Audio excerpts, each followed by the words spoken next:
Max 05 का एक topic है जिसमें प्लेटो पोइट्री को लेकर क्रिटिसिज्म करते हैं। तो सबसे पहले इसमें ये पॉइंट रखना याद हमें कि जो प्लेटो है उसका टीचर सोक्रेट्स है, जो मैंने लिखा हुआ है ऊपर। तो कुछ व्यूज रखे हैं प्लेटो ने अपने, जो मैं शॉर्ट में आपको बताऊंगा ताकि आपको समझ आ जाए। सबसे पहले प्लेटो के अकॉर्डिंग जो एक पोइट होता है वो किसी चीज़ से इंस्पायर हुआ होता है और फिर वो पोइट्री लिखना शुरू कर देता है। हालांकि सच्चाई से इसका कोई ताल्लुक नहीं होता है, ये एक महज इंस्पायरेशन है, बस और कुछ नहीं है। दूसरा है इमिटेशन, मतलब कि जो पोइट्री है ये बस एक कॉपी है किसी चीज़ की। पोइट ने कहीं पे कुछ देखा है, कहीं पे कुछ उसके साथ जो हुआ है तो वो उस चीज़ की कॉपी करके छपवा देता है, बाकी इसका और रियलिटी का कोई ताल्लुक ही नहीं है। तो तीसरा है कंडमनेशन। अब देखिए इसमें क्या लिखा है कि जो प्रैक्टिकल पॉइंट होता है यानी कि आइडियलिस्टिक पॉइंट, इसमें कुछ पोइट्री में होता ही नहीं है। मतलब ये कि ये कोई काम की चीज़ नहीं है प्लेटो के अकॉर्डिंग। अब देखिए उस वक़्त जो ह्यूमर का वर्क था, ये एक पोइट था उस वक़्त का, उसके वर्क को बहुत ज़्यादा अप्रिशिएट किया जाता था। It was respected like Bible. But according to Plato, humour ने खुद अपनी पोइट्री में मिथ्स यूज़ कर करके अपनी पोइट्री को फेमस बनाया है। उसके नज़दीक हमें फ़िलॉसफी को ऑलवेज़ तरजीह देनी चाहिए, जो रियलिटी होती है उसको तरजीह देनी चाहिए। उसके अकॉर्डिंग, प्लेटो के अकॉर्डिंग जो पोइट्री है ये एक पोइट को मॉरली करप्ट कर देती है और वो फेमस होने के लिए कुछ भी लिख देता है।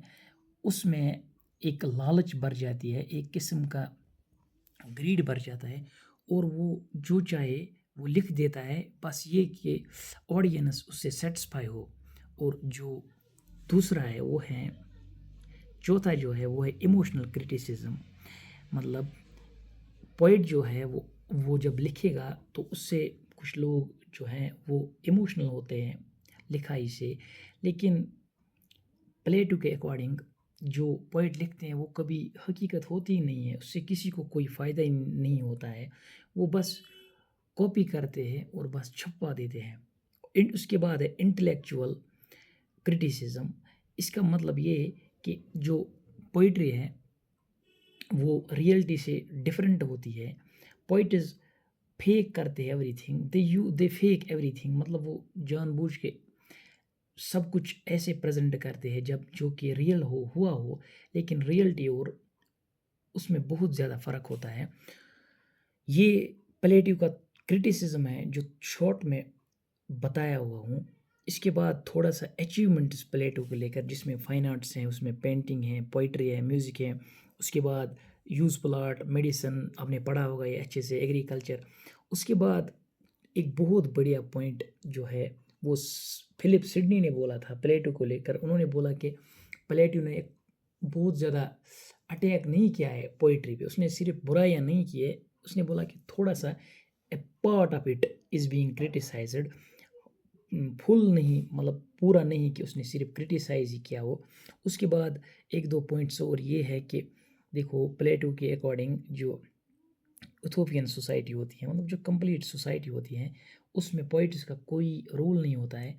उसके अकॉर्डिंग, प्लेटो के अकॉर्डिंग, इन पोइट्स को आइडियल सोसाइटी से बाहर ही फेंक देना चाहिए, क्योंकि उसके अकॉर्डिंग जो पोइट होते हैं वो कभी रियलिस्टिक चीज़ें दिखाते नहीं हैं। उन्हें जो अच्छा लगता है वो लिखते हैं ऑडियंस को खुश करने के लिए।